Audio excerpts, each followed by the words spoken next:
વડોદરા શહેર traffic police વિભાગ દ્વારા ખાનગી એમ્બ્યુલન્સ ચાલકો વિરુદ્ધ ટ્રાફિક પોલીસ કાયદેસરની કાર્યવાહી કરી દંડ વસૂલવાની કામગીરી હાથ ધરવામાં આવી હતી.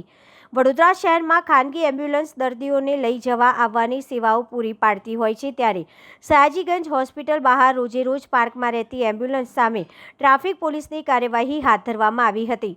ખાનગી વાહન માલિકોએ પોતાની કારમાં એમ્બ્યુલન્સ લખાવી લાઇટ લગાવી રાખી ઊભા રહેતા હતા. એમ્બ્યુલન્સ કરતાં પણ વધુ ભાડું વસૂલે છે.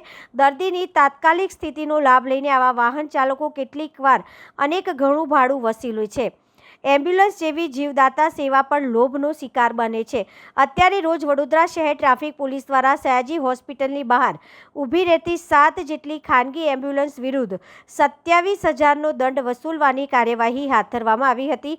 ટ્રાફિક પોલીસ દ્વારા ખાનગી એમ્બ્યુલન્સ ચાલકો સામે કાર્યવાહી કરવાની કામગીરી હાથ ધરવામાં આવી છે.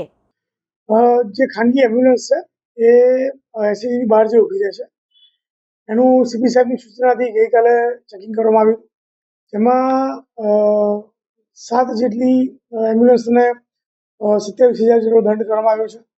અને એક એમ્બ્યુલન્સને ઇન્સ્યોરન્સ નહોતો, એ પોતે ભાઈ દંડ ભરવા નહોતા માગતા, એમની એમ્બ્યુલન્સ ડિટેન કરવામાં આવી હતી. અને આ જે એમ્બ્યુલન્સ છે એમાં આરટીઓ રજિસ્ટ્રેશન કરાવવું જરૂરી હોય છે. એ ઇકો હોય કે ઇનોવા હોય, કોઈ સંસ્થાની હોય, એનજીઓની હોય કે કોઈ ખાનગી હોસ્પિટલની હોય, તો આ એમ્બ્યુલન્સ જે છે એમાં જે પણ મોડિફિકેશન થયું હોય એ મોડિફિકેશનનું રજિસ્ટ્રેશન આરટીઓમાં કરાવવું જરૂરી છે. અને આરટીઓમાં રજિસ્ટ્રેશન કરાવી પછી એ સામાન્ય વાહન તરીકે ચલાવી શકે છે.